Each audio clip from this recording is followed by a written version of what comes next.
شروع اللہ کے نام سے جو سب پر مہربان ہے، بہت مہربان ہے۔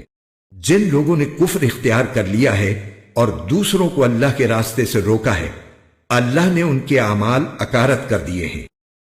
اور جو لوگ ایمان لے آئے ہیں اور انہوں نے نیک عمل کیے ہیں اور ہر اس بات کو دل سے مانا ہے جو محمد صلی اللہ علیہ وسلم پر نازل کی گئی ہے، اور وہی حق ہے جو ان کے پروردگار کی طرف سے آیا ہے، اللہ نے ان کی برائیوں کو معاف کر دیا ہے اور ان کی حالت سنوار دی ہے۔ یہ اس لیے کہ جن لوگوں نے کفر اختیار کیا ہے وہ باطل کے پیچھے چلے ہیں، اور جو لوگ ایمان لائے ہیں وہ اس حق کے پیچھے چلے ہیں جو ان کے پروردگار کی طرف سے آیا ہے۔ اسی طرح اللہ لوگوں کو بتا رہا ہے کہ ان کے حالات کیا کیا ہیں۔ اور جب ان لوگوں سے تمہارا مقابلہ ہو جنہوں نے کفر اختیار کر رکھا ہے تو گردنیں مارو، یہاں تک کہ جب تم ان کی طاقت کچل چکے ہو تو مضبوطی سے گرفتار کر لو، پھر چاہے احسان کر کے چھوڑ دو یا فدیہ لے کر، یہاں تک کہ جنگ اپنے ہتھیار پھینک کر ختم ہو جائے۔ تمہیں تو یہی حکم ہے، اور اگر اللہ چاہتا تو خود ان سے انتقام لے لیتا، لیکن تمہیں یہ حکم اس لیے دیا ہے تاکہ تمہارا ایک دوسرے کے ذریعے امتحان لے۔ اور جو لوگ اللہ کے راستے میں قتل ہوئے، اللہ ان کے اعمال کو ہرگز اکارت نہیں کرے گا، وہ انہیں منزل تک پہنچا دے گا اور ان کی حالت سنوار دے گا، اور انہیں جنت میں داخل کرے گا جس کی انہیں خوب پہچان کرا دی ہوگی۔ اے ایمان والو، اگر تم اللہ کے دین کی مدد کرو گے تو وہ تمہاری مدد کرے گا اور تمہارے قدم جما دے گا، اور جن لوگوں نے کفر اپنا لیا ہے ان کے لیے تباہی ہے، اور اللہ نے ان کے اعمال اکارت کر دیے ہیں۔ یہ اس لیے کہ انہوں نے اس بات کو ناپسند کیا جو اللہ نے نازل کی تھی، چنانچہ اللہ نے ان کے اعمال ضائع کر دیے۔ بھلا کیا ان لوگوں نے زمین میں چل پھر کر نہیں دیکھا کہ ان لوگوں کا انجام کیسا ہوا جو ان سے پہلے گزرے ہیں؟ اللہ نے ان پر تباہی ڈالی، اور کافروں کے لیے اسی جیسے انجام مقدر ہے۔ یہ اس لیے کہ اللہ ان لوگوں کا رکھوالا ہے جو ایمان لائیں، اور کافروں کا کوئی رکھوالا نہیں ہے۔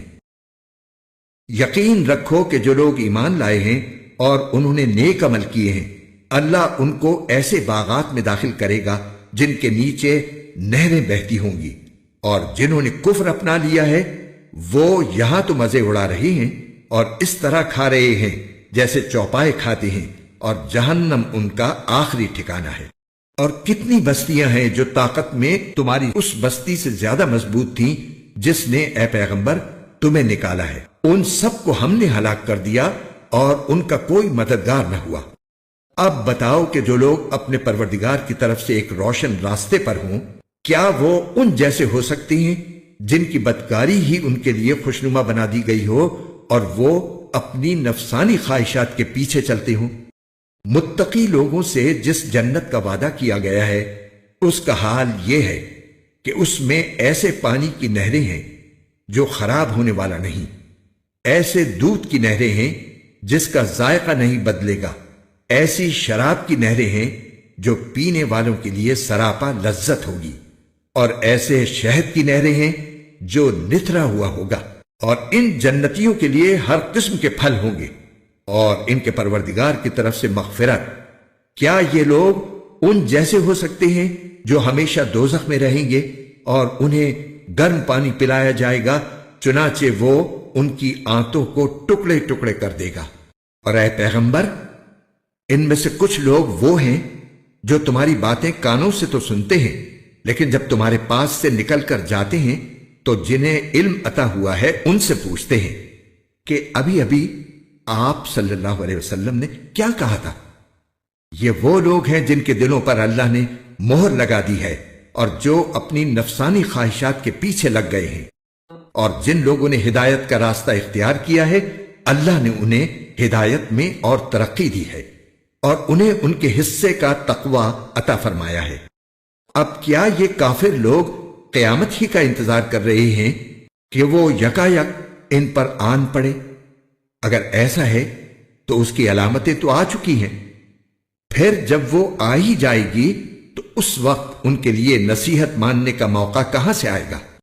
لہذا اے پیغمبر، یقین جانو کہ اللہ کے سوا کوئی عبادت کے لائق نہیں ہے، اور اپنے قصور پر بھی بخشش کی دعا مانگتے رہو، اور مسلمان مردوں اور عورتوں کی بخشش کی بھی، اور اللہ تم سب کی نقل و حرکت اور تمہاری قیام گاہ کو خوب جانتا ہے۔ اور جو لوگ ایمان لائے ہیں وہ کہتے ہیں کہ کیا اچھا ہو کہ کوئی نئی صورت نازل ہو جائے، پھر جب کوئی جچی تلی صورت نازل ہو جائے اور اس میں لڑائی کا ذکر ہو تو جن لوگوں کے دلوں میں روگ ہے تم انہیں دیکھو گے کہ وہ تمہاری طرف اس طرح نظریں اٹھائے ہوئے ہیں جیسے کسی پر موت کی غشی طاری ہو۔ بڑی خرابی ہے ایسے لوگوں کی۔ یہ فرمانبرداری کا اظہار اور اچھی اچھی باتیں کرتے ہیں، لیکن جب جہاد کا حکم پکا ہو جائے اس وقت اگر یہ اللہ کے ساتھ سچے نکلیں تو ان کے حق میں اچھا ہو۔ پھر اگر تم نے جہاد سے منہ موڑا تو تم سے کیا توقع رکھی جائے؟ یہی کہ تم زمین میں فساد مچاؤ اور اپنے خونی رشتے کاٹ ڈالو۔ یہ وہ لوگ ہیں جن کو اللہ نے اپنی رحمت سے دور کر دیا ہے، چنانچہ انہیں بہرا بنا دیا ہے اور ان کی آنکھیں اندھی کر دی ہیں۔ بھلا کیا یہ لوگ قرآن پر غور نہیں کرتے، یا دلوں پر وہ تالے پڑے ہوئے ہیں جو دلوں پر پڑا کرتے ہیں؟ حقیقت یہ ہے کہ جو لوگ حق بات سے پیٹ پھیر کر مڑ گئے ہیں، باوجود کہ ہدایت ان کے سامنے خوب واضح ہو چکی تھی، انہیں شیطان نے پٹی پڑھائی ہے اور انہیں دور دراز کی امیدیں دلائی ہیں۔ یہ سب اس لیے ہوا کہ جو لوگ اللہ کی نازل کی ہوئی باتوں کو ناپسند کرتے ہیں، ان منافقوں نے ان سے یہ کہا ہے کہ بعض معاملات میں ہم تمہاری بات مانیں گے، اور اللہ ان کی خفیہ باتوں کو خوب جانتا ہے۔ پھر اس وقت ان کا کیا حال بنے گا جب فرشتے ان کی روح اس طرح قبض کریں گے کہ ان کے چہروں پر اور پیٹھوں پر مارتے جاتے ہوں گے۔ یہ سب اس لیے کہ یہ اس طریقے پر چلے جس نے اللہ کو ناراض کیا، اور اس کی رضامندی حاصل کرنے کو خود انہوں نے ناپسند کیا، اس لیے اللہ نے ان کے اعمال اکارت کر دیے۔ جن لوگوں کے دلوں میں نفاق کا روگ ہے، کیا وہ یہ سمجھتے ہیں کہ ان کے چھپے ہوئے کینوں کو اللہ کبھی ظاہر نہیں کرے گا؟ اور مسلمانوں، اگر ہم چاہیں تو تمہیں یہ لوگ اس طرح دکھا دیں کہ تم ان کی علامت سے انہیں پہچان جاؤ، اور اب بھی تم انہیں بات کرنے کے ڈھب سے ضرور پہچان ہی جاؤ گے، اور اللہ تم سب کے اعمال کو خوب جانتا ہے۔ اور ہم ضرور تمہیں آزمائش میں ڈالیں گے تاکہ ہم یہ دیکھ لیں کہ تم میں سے کون ہیں جو مجاہد اور ثابت قدم رہنے والے ہیں، اور تاکہ تمہارے حالات کی جانچ پڑتال کر لیں۔ یقین رکھو کہ جن لوگوں نے کفر اپنا لیا ہے اور دوسروں کو اللہ کے راستے سے روکا ہے اور پیغمبر سے دشمنی ٹھانی ہے، باوجود کہ ان کے سامنے ہدایت واضح ہو کر آ گئی تھی، وہ اللہ کو ہرگز کوئی نقصان نہیں پہنچا سکتے، اور عنقریب اللہ ان کا سارا کیا دھرا غارت کر دے گا۔ اے ایمان والو، اللہ کی اطاعت کرو اور رسول کی اطاعت کرو، اور اپنے اعمال کو برباد نہ کرو۔ جن لوگوں نے کفر اپنا لیا ہے اور دوسروں کو اللہ کے راستے سے روکا ہے، پھر کفر ہی کی حالت میں مر گئے ہیں، اللہ کبھی ان کو نہیں بخشے گا۔ لہذا اے مسلمانوں، تم کمزور پڑھ کر صلح کی دعوت نہ دو، تم ہی سربلند رہو گے، اللہ تمہارے ساتھ ہے اور وہ تمہارے اعمال کو ہرگز برباد نہیں کرے گا۔ یہ دنیاوی زندگی تو بس کھیل تماشا ہے، اور اگر تم ایمان لاؤ اور تقوی اختیار کرو تو اللہ تمہارے اجر تمہیں دے گا اور تمہارے مال تم سے نہیں مانگے گا۔ اگر وہ تم سے تمہارے مال طلب کرے اور تم سے سب کچھ سمیٹ لے تو تم بخل سے کام لوگے، اور وہ تمہارے دل کی ناراضیوں کو ظاہر کر دے گا۔ دیکھو، تم ایسے ہو کہ تمہیں اللہ کے راستے میں خرچ کرنے کے لیے بلایا جاتا ہے تو تم میں سے کچھ لوگ ہیں جو بخل سے کام لیتے ہیں، اور جو شخص بھی بخل کرتا ہے وہ خود اپنے آپ ہی سے بخل کرتا ہے، اور اللہ بے نیاز ہے اور تم ہو جو محتاج ہو، اور اگر تم منہ موڑو گے تو وہ تمہاری جگہ دوسری قوم پیدا کر دے گا، پھر وہ تم جیسے نہیں ہوں گے۔ شروع اللہ کے نام سے جو سب پر مہربان ہے، بہت مہربان ہے۔ وہ رحمان ہی ہے جس نے قرآن کی تعلیم دی، اسی نے انسان کو پیدا کیا، اسی نے اس کو بات واضح کرنا سکھایا۔ سورج اور چاند ایک حساب میں جکڑے ہوئے ہیں، اور بیلیں اور درخت سب اس کے آگے سجدہ کرتی ہیں، اور آسمان کو اسی نے بلند کیا ہے اور اسی نے ترازو قائم کی ہے کہ تم تولنے میں ظلم نہ کرو اور انصاف کے ساتھ وزن کو ٹھیک رکھو اور تول میں کمی نہ کرو۔ اور زمین کو اسی نے ساری مخلوقات کے لیے بنایا ہے، اسی میں میوے اور کھجور کے گابھوں والے درخت بھی ہیں اور بھوسے والا غلہ اور خوشبودار پھول بھی۔ اے انسانوں اور جنات، اب بتاؤ کہ تم دونوں اپنے پروردگار کی کون کون سی نعمتوں کو جھٹلاؤ گے؟ اسی نے انسان کو ٹھیکرے کی طرح کھنکھناتی ہوئی مٹی سے پیدا کیا اور جنات کو آگ کی لپٹ سے پیدا کیا۔ اب بتاؤ کہ تم دونوں اپنے پروردگار کی کون کون سی نعمتوں کو جھٹلاؤ گے؟ دونوں مغربوں کا پروردگار وہی ہے۔ اب بتاؤ کہ تم دونوں اپنے پروردگار کی کون کون سی نعمتوں کو جھٹلاؤ گے؟ اسی نے دو سمندروں کو اس طرح چلایا کہ وہ دونوں آپس میں مل جاتے ہیں، پھر بھی ان کے درمیان ایک آڑ ہوتی ہے کہ وہ دونوں اپنی حد سے بڑھتے نہیں۔ آپ بتاؤ کہ تم دونوں اپنے پروردگار کی کون کون سی نعمتوں کو جھٹلاؤ گے؟ ان دونوں سمندروں سے موتی اور مونگا نکلتا ہے۔ اب بتاؤ کہ تم دونوں اپنے پروردگار کی کون کون سی نعمتوں کو جھٹلاؤ گے؟ اور اسی کے قبضے میں وہ جہاز ہیں جو سمندر میں پہاڑوں کی طرح اونچے کھڑے کیے گئے ہیں۔ اب بتاؤ کہ تم دونوں اپنے پروردگار کی کون کون سی نعمتوں کو جھٹلاؤ گے؟ اس زمین میں جو کوئی ہے فنا ہونے والا ہے اور صرف تمہارے پروردگار کی جلال والی فضل و کرم والی ذات باقی رہے گی۔ اب بتاؤ کہ تم دونوں اپنے پروردگار کی کون کون سی نعمتوں کو جھٹلاؤ گے؟ آسمانوں میں جو بھی ہیں اسی سے اپنی حاجتیں مانگتے ہیں، وہ ہر روز کسی شان میں ہے۔ اب بتاؤ کہ تم دونوں اپنے پروردگار کی کون کون سی نعمتوں کو جھٹلاؤ گے؟ اے دو بھاری مخلوقوں، ہم عنقریب تمہارے حساب کے لیے فارغ ہونے والے ہیں۔ اب بتاؤ کہ تم دونوں اپنے پروردگار کی کون کون سی نعمتوں کو جھٹلاؤ گے؟ اے انسانوں اور جنات کے گروہ، اگر تم میں یہ بلبوتا ہے کہ آسمانوں اور زمین کی حدود سے پار نکل سکو تو پار نکل جاؤ، تم زبردست طاقت کے بغیر پار نہیں ہو سکو گے۔ اب بتاؤ کہ تم دونوں اپنے پروردگار کی کون کون سی نعمتوں کو جھٹلاؤ گے؟ تم پر آگ کا شعلہ اور تانبے کے رنگ کا دھواں چھوڑا جائے گا، پھر تم اپنا بچاؤ نہیں کر سکو گے۔ اب بتاؤ کہ تم دونوں اپنے پروردگار کی کون کون سی نعمتوں کو جھٹلاؤ گے؟ غرض وہ وقت آئے گا جب آسمان پھٹ پڑے گا اور لال چمڑے کی طرح سرخ گلاب بن جائے گا۔ اب بتاؤ کہ تم دونوں اپنے پروردگار کی کون کون سی نعمتوں کو جھٹلاؤ گے؟ پھر اس دن نہ کسی انسان سے اس کے گناہ کے بارے میں پوچھا جائے گا اور نہ کسی جن سے۔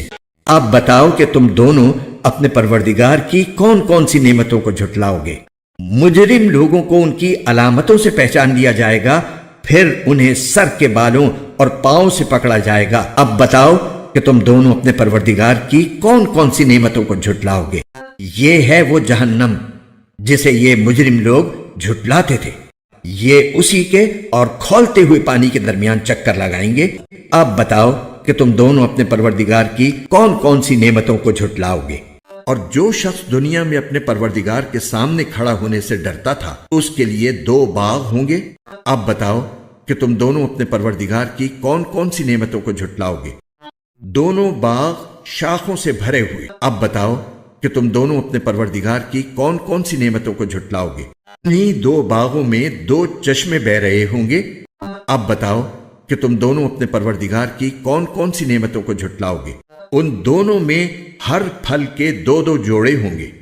اب بتاؤ کہ تم دونوں اپنے پروردگار کی کون کون سی نعمتوں کو جھٹلاؤ گے؟ وہ جنتی لوگ ایسے فرشوں پر تکیے لگائے ہوئے ہوں گے جن کے استر دبیز ریشم کے ہوں گے، اور دونوں باغوں کے پھل جھکے پڑ رہے ہوں گے۔ اب بتاؤ کہ تم دونوں اپنے پروردگار کی کون کون سی نعمتوں کو جھٹلاؤ گے؟ انہی باغوں میں وہ نیچی نگاہ والیاں ہوں گی جنہیں ان جنتیوں سے پہلے نہ کسی انسان نے کبھی چھوا ہوگا اور نہ کسی جن نے۔ اب بتاؤ کہ تم دونوں اپنے پروردگار کی کون کون سی نعمتوں کو جھٹلاؤ گے؟ وہ ایسی ہوں گی جیسے یاقوت اور مرجان۔ بتاؤ کہ تم دونوں اپنے پروردگار کی کون کون سی نعمتوں کو جھٹلاؤ گے؟ اچھائی کا بدلہ اچھائی کے سوا اور کیا ہے؟ اب بتاؤ کہ تم دونوں اپنے پروردگار کی کون کون سی نعمتوں کو جھٹلاؤ گے؟ اور ان 2 باغوں سے کچھ کم درجے کے 2 باغ اور ہوں گے۔ اب بتاؤ کہ تم دونوں اپنے پروردگار کی کون کون سی نعمتوں کو جھٹلاؤ گے۔ دونوں سبزے کی کثرت سے سیاہی کی طرف مائل، آپ بتاؤ کہ تم دونوں اپنے پروردگار کی کون کون سی نعمتوں کو جھٹلاؤ گے۔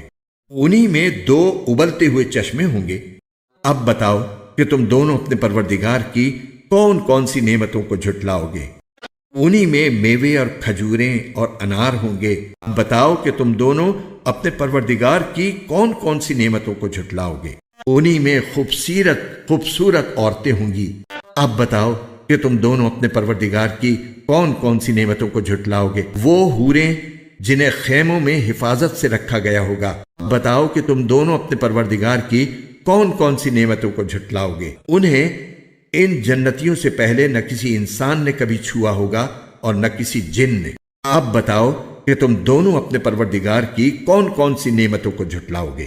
وہ جنتی سبز، رف اور عجیب و غریب قسم کے خوبصورت فرش پر تکیے لگائے ہوئے ہوں گے، اب بتاؤ کہ تم دونوں اپنے پروردگار کی کون کون سی نعمتوں کو جھٹلاؤ گے۔ بڑا نام ہے تمہارے پروردگار کا، جو عظمت والا بھی ہے، کرم والا بھی۔ قرآن کے خوبصورت اور ایمان افروز اردو اور ہندی ترجمہ و تفسیر کے ویڈیوز کو دیکھنے کے لیے ہمارے چینل بیوٹیفل قرآن AB کو لائک، سبسکرائب اور شیئر کیجیے۔ شکریہ۔